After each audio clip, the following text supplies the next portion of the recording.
This is Spotlight, WMFE's arts, culture, and entertainment segment. The spotlight is on now.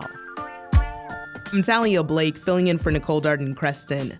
The Art and History Museums of Maitland has a new permanent exhibition called Maitland's Attic, which tells the story of the city's past through 5 pivotal time periods. I toured the exhibition with the museum's executive director, Danielle Thomas. During Black History Month, you were showcasing some of the Black leaders right here in Maitland and sharing their stories. So can you show me a little bit? Absolutely, yeah. Maitland has an incredibly rich history, and I think the best place to start is actually going back to Florida's native history and talking about the Florida maroon population. We have a wonderful exhibition that actually was co-curated with Dr. Neil Vaz with Seminole State University. He's an expert in Florida's maroon community. And the Maroons were originally, they were African slaves who escaped their captors, and they came down south into Florida.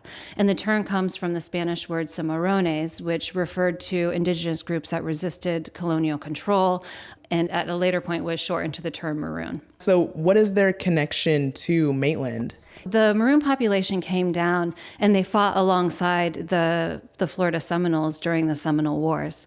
They maintained their own culture. They adopted some Seminole traditions. The Seminole Wars, the Seminole people don't consider it 3 separate wars. They consider it one long war that was an assault on their culture. And it was as much about taking native land as well as reclaiming the slaves who had been escaped. So both the maroon population and the Seminoles were being attacked by the people that were coming out from the deep south and coming down here. Yeah, so in this next section, we talk about the establishment of Maitland post-Civil War. So in the United States, this was the period of Reconstruction, but here in Central Florida, this was really the period of construction. And this is where contemporary Black history really forms here in Central Florida. You had people coming down from the north, from the southern states. You had Union, you had Confederate, you had white people, you had Black people. They all came down here, and they pretty much built these towns from the ground up. There was nothing here at that time. It was a dense, difficult terrain. You're talking about saw palmettos, a kind of a brutal environment that they had to build their communities in. And here in Maitland, it started around Lake Maitland.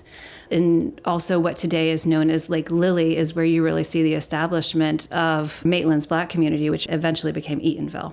So this exhibit that we're at right now really showcases Joseph Clark and Eatonville. And before we started recording, you told me that this was a story that you all took with a lot of care. So can you tell me a little bit about that? Absolutely. Yeah. So Joseph Clark was an incredible man. He's one of the founding fathers of Maitland. He signed Maitland's Papers of Incorporation. He's one of Eatonville's founding fathers. And in the past, the way the story was told was really through the eyes of Maitland's white residents. It was told through Josiah Eaton and Lewis Lawrence, who were key players in the establishment of Eatonville, but they were key players in the sense that they sold the land to Joseph Clark. This was Joseph Clark's vision. Him and some of the other Black residents around Lake Lily came together, and they wanted to establish a self-governed Black township where they would have the freedom to live as they wanted, and with complete self-determination. So it really is Joseph Clark's story, not Josiah Eaton's story. Josiah Eaton and Lewis Lawrence were the supporting players in this. And Joseph Clark was a Maitland resident. He is a Maitland founding father. So he's Eatonville's Joseph Clark, but he's also Maitland's Joseph Clark. It's a shared history, and it's really important to celebrate that. Can you tell me about some of the pieces that are chosen here and how that kind of tells Joseph Clark's story? There's not a lot of images remaining of Joseph Clark. The items that we've chosen to include in this, which is our Victorian parlor, these are a lot of the items that were collected in the 1970s when the Historical Society, when it was first established. So it's kind of things that you would have found at that point laying around in your grandmother's attic. You know, you have orange crates. Citrus was a big industry in the area. And one of my favorite stories about Joseph Clark actually involves the citrus industry. The Great Freeze of 1894, 1895 was absolutely devastating to Florida. Citrus, it was the industry that was supporting a lot of the towns at this time, and the freeze devastated it. It brought the citrus industry kind of shaking down to its knees. A lot of the citrus growers left the area. All of the wealth that Maitland was enjoying at that time, a lot of it left after the freeze. Joseph Clark didn't leave. He started growing pineapples. So it just shows, again, he was an incredibly smart businessman. And intuitive, too, from oranges to pineapples. Absolutely, yeah. In the Joseph Clark part of the exhibit, there is this, it looks like a old newspaper called Eatonville Speaker. Can you tell me a little bit about it? This is perhaps one of our most precious artifacts. Right now, this is the only known copy of the Eatonville Speaker that exists. This was Eatonville's newspaper, and it was produced by Joseph Clark.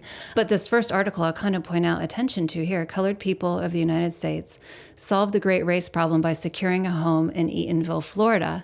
And in this particular article, he talks about why he founded the town, that he wanted the Black population to have a town where they could be safe, where they could self-govern. And then he talks about how people could purchase a home there and join the community. So in this next section, this is our turn of the century exhibition, the progressive era, where the United States started adopting more progressive ideas about the environment, about welfare, about human rights. And Joseph Clark shows up again in this section. This has to do with the founding of the Robert Hungerford Industrial School. This was a school based upon the Tuskegee Institute in Alabama, which was founded by Booker T. Washington. Well, Joseph Clark reached out to Booker T. Washington in the hopes of establishing a similar school in Eatonville. So Booker T. Washington, he sent Russell Calhoun and his wife, Mary Calhoun, down to serve as the school's first president. Russell Calhoun was an Eatonville native, so he was returning home. And they began teaching out of their barn. And it was when the parents of Robert Hungerford donated a substantial amount of land in his honor that they were able to build this school. And we know that as of right now, there's been some controversy over that land and how it's going to be allocated. Absolutely, yeah. That's definitely, this is a wonderful time to connect with the Preserve Eatonville community, go to their website, find out what they're doing, because there's incredible work being done right now to return that land back to Eatonville. Mm-hmm. We also talk about if we move into the new era. So this is the growth of Maitland and the surrounding area with the advent of the automobile and road culture. Jules Andre Smith, who was an artist and architect, the founder of the Research Studio, he began traveling to Maitland. He settled here. He built the artist compound today known as the Maitland Art Center. One of his dear friends was Zora Neale Hurston, who also at that same time had returned home to her hometown of Eatonville. And the two had a wonderful friendship. She was one of the few people who would be invited to his studio to have tea with him. We don't have many remnants left of their friendship. We don't have letters or anything like that, just oral histories. But we do have a drawing that you can see up here, a sketch for Folklore Village. We don't know where the original is. Andre Smith's family had provided us a copy of the image, but this is a drawing that they told us he made for Zora Neale Hurston, which would have been a village to collect African-American folklore and to be built in Eatonville, Florida. You come in through the front door and it's almost like a walk through time in Maitland, you know, starting off with the Joseph Clark and then going to the Hungerford School and then coming here to Zora Neale Hurston.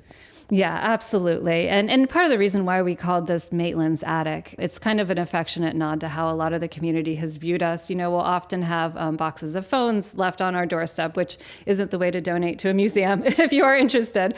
But we really wanted people to understand that these items that you grow up with, your grandmother's items, they're memories, they're pieces that have time and place and story attached to them. And we wanted people to have a sense of that story when they come in here. I know you said that, you know, for example, the sketch was donated or was given to you by the family. So for all these pieces that are in here, you know, how was it curated? The curation process for this particular exhibition was a little more complicated. We have an immense amount of artifacts like most history museums do that we just don't have the space to display. So for us, the process for this was really pulling everything we had out, kind of sorting it by time period, and then really thinking, what is the story behind these pieces? What is the thread? And what are the items that people will really most connect to and see themselves in that story? When you walk through this space, what is your favorite part? What is your favorite story when you're looking at Maitland's history? My favorite story is actually Joseph Clark. It 100% is, because he was such an incredibly smart man. He was born into slavery. He was a businessman. You know, he built this incredible life. He was one of Eatonville's mayors. He ran the town store. He ran the post office. I mean, he was really just a brilliant person. And he was an incredibly important figure in Central Florida history, not just Maitland history, not just Eatonville history, but he's someone that should be spoken about. When you're talking about Orange County, you should be talking about Joseph Clark. If people want to come visit the museum and, learn more about this history, what should they know? Where should they come? Absolutely. So we are located in Maitland, Florida. The Maitland History Museum is a part of the Art and History Museums of Maitland. We have a gallery. We also have a telephone museum, which is a lot of fun. And then the entire site is a National Historic Landmark. We have over 2,500 hand-carved sculptural pieces on the site. So the entire grounds are an outdoor sculptural gallery.